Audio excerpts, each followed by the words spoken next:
Pensar pequeno raramente parece um erro. Essa é a parte mais traiçoeira de tudo isso. Ele não chega com alarme, não se anuncia como limitação, não aparece no espelho com o rosto do fracasso. Ele se apresenta como prudência, como cautela inteligente diante de um mundo imprevisível, como maturidade de quem aprendeu com os próprios erros, como bom senso de quem não quer se iludir. E é exatamente por isso que é tão perigoso, porque um inimigo que parece amigo nunca é confrontado, nunca é questionado, nunca é expulso. Pensar pequeno não causa dor imediata, não gera crise repentina que force uma reavaliação, não produz um momento claro de ruptura onde você percebe o que está perdendo. Ele age lentamente, silenciosamente, com uma paciência que a maioria nunca tem para construir, mas que a limitação tem de sobra para destruir. Ele reduz possibilidades antes que sejam exploradas, encurta decisões antes que sejam tomadas, filtra oportunidades antes que sejam avaliadas, limita escolhas antes que sejam consideradas. E quando você finalmente percebe, quando o silêncio de uma noite insone traz a conta sem aviso, não está vivendo a vida que escolheu. Está apenas administrando a vida que sobrou depois de todas as renúncias que chamou de bom senso. A mente humana se adapta ao que ela tolera. Essa é uma das suas qualidades mais extraordinárias e, ao mesmo tempo, um dos seus maiores perigos. Se você tolera sonhos menores, ela aprende a desejar menos e para de questionar se poderia desejar mais. Se você tolera limites não questionados, ela passa a aceitá-los como naturais, como se sempre tivessem existido, como se nunca pudessem ser desafiados.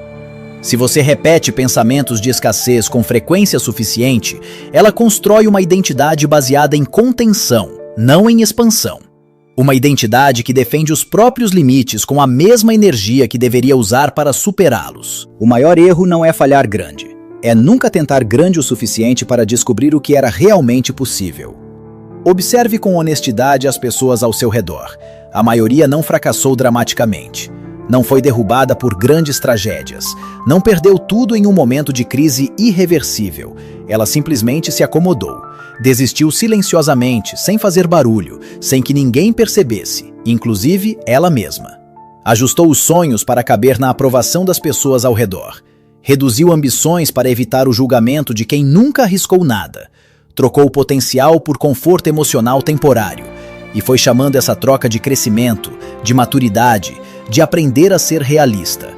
Pensar pequeno custa caro, não porque produza um fracasso visível, mas porque rouba silenciosamente o que você poderia ter sido. Rouba experiências que nunca aconteceram porque o medo pareceu mais sensato do que a tentativa. Rouba o crescimento que só existe do outro lado do desconforto que você evitou. Rouba o impacto que você poderia ter gerado se tivesse acreditado, com mais firmeza, no que via dentro de si. Rouba a sensação profunda, insubstituível, impossível de fingir, de estar vivendo em alinhamento com aquilo que você sabe, no fundo mais honesto de si mesmo, que nasceu para construir. A mente condicionada sempre buscará segurança antes de propósito. Sempre escolherá o conhecido antes do possível. Sempre preferirá a dor familiar da estagnação à dor desconhecida do crescimento. Mas segurança sem propósito gera vazio. E vazio, cedo ou tarde, cobra seu preço, com juros que nenhum planejamento financeiro consegue calcular. Ele aparece na forma de frustração silenciosa que não tem nome claro, mas está sempre presente. Na inquietação constante que nenhum entretenimento resolve por tempo suficiente. Na incômoda sensação que volta sempre, nos momentos mais silenciosos, nos aniversários que passam, nas manhãs em que o entusiasmo não chega, de que algo ficou para trás. E ficou. Porque toda vez que você escolheu o caminho mais fácil em vez do mais verdadeiro, algo em você foi reduzido sem cerimônia. Toda vez que aceitou menos do que sua visão exigia, uma parte do seu potencial foi adiada. E o adiamento, quando repetido por tempo suficiente, vira abandono. Pensar pequeno não destrói uma vida de uma vez. Ele a encolhe aos poucos, com gentileza suficiente para não assustar, com constância suficiente para não deixar escapar. A boa notícia é que pensar pequeno não é destino, não é característica de personalidade, não é limitação genética, não é consequência inevitável de onde você veio, do que viveu, do que perdeu no caminho. É hábito, um hábito mental profundamente enraizado, mas como todo hábito, passível de ser quebrado. Não com facilidade, não sem custo, mas com uma decisão que, uma vez tomada com honestidade real, muda a trajetória de tudo o que vem depois. Expandir a mente não significa ignorar a realidade. Não significa viver em um otimismo ingênuo que nega obstáculos e finge que o caminho é plano quando ele claramente não é. Não significa acreditar que desejar com intensidade suficiente substitui o trabalho necessário. Significa parar de usar a realidade atual como limite definitivo. Significa entender, com uma clareza que a maioria evita porque é desconfortável demais, que o presente não é prova de capacidade. É apenas reflexo de pensamentos passados, de decisões passadas, de crenças passadas que operaram em silêncio e produziram exatamente o que foi permitido que produzissem. E se o presente é resultado de pensamentos passados, então pensamentos novos, sustentados com disciplina, com constância, com recusa de negociar, produzirão um futuro que ainda não existe, mas que já pode ser decidido. Toda expansão começa com uma decisão interna. Não com uma circunstância favorável, não com um mentor que aparece no momento certo, não com uma oportunidade que cai do céu, com uma decisão. A decisão de parar de negociar com a própria visão, de parar de diminuir sonhos para parecer racional diante de pessoas que nunca construíram nada que exigisse coragem real. De parar de confundir medo com sensatez, porque aquilo que você tem chamado de realismo, com muita frequência, é apenas medo bem articulado, bem vestido, bem justificado.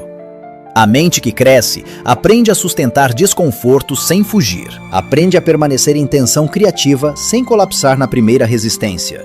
Aprende a agir antes de sentir segurança completa, porque entendeu que a segurança que espera sentir antes de agir é exatamente a segurança que só existe depois de ter agido.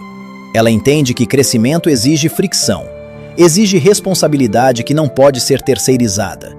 Exige constância nos dias em que ninguém está assistindo e o entusiasmo já foi embora.